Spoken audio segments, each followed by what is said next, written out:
Hello everyone, my name is Stephen. Welcome to Dice Mayhem. This is going to be the first in a mini-series where we are looking at keywords that are found in the set and how to use them. Today I'm looking at what I consider to be one of the worst keywords in terms of wording on cards that you will come across. I've seen quite a few players fall into the same trap of making the same mistake just by following the card. And that is breath weapon. So I've got here a common Surtur from the Lisa's Thor set, but I'm pretty sure because it's foil you may not be able to see that. So I have managed to, through the power of magically using overlays, I've managed to get it. So there it is, nice and big for you. So as you can see, it's only got a keyword, it's breath weapon 2. Pay 2 damage to deal 2 damage to your opponent and all of their character dice. So you may be thinking when you see this, great, I know what I can do. I can get a die in the field, I can pay 2 energy, and I can deal damage across their field. But as we're about to find out, that's not exactly how the effect works, which is why I think this is such a badly worded card. So let's just bring it back up for a second. So this is the first time we have seen breath weapon outside of the Dungeons and Dice Masters sets.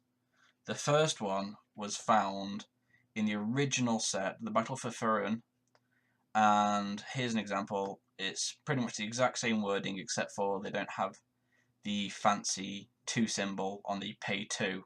It's just literally written down. However, this is not even the worst example of a breath weapon wording you can come across.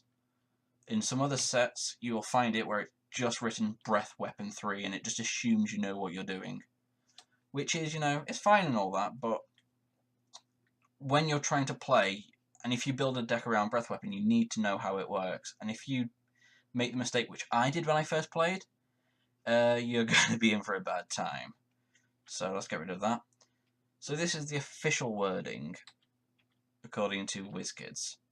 So when a character die with breath weapon X attacks, you may pay X energy, deal X damage to your opponent and all of their character dice. You may use multiple breath weapons in a turn, but only 1 per character, no matter how many copies of that die are attacking.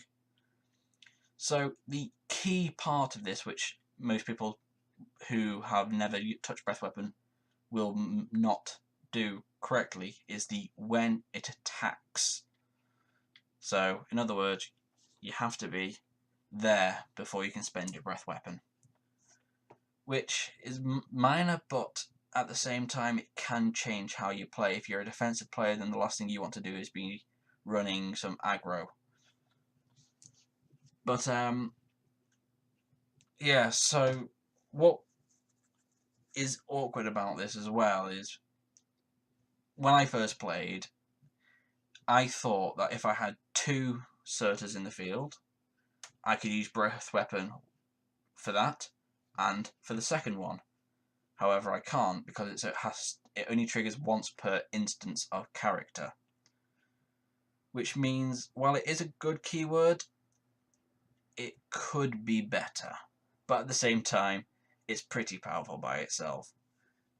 Anyway, I hope this has been useful and I've helped clear things up. If I haven't, mention in the comments and I will do my best to either, stick something on the video to say, I'm sorry I messed up, or I'll put something else in the comments with an edit. Thank you very much for watching, and see you next time.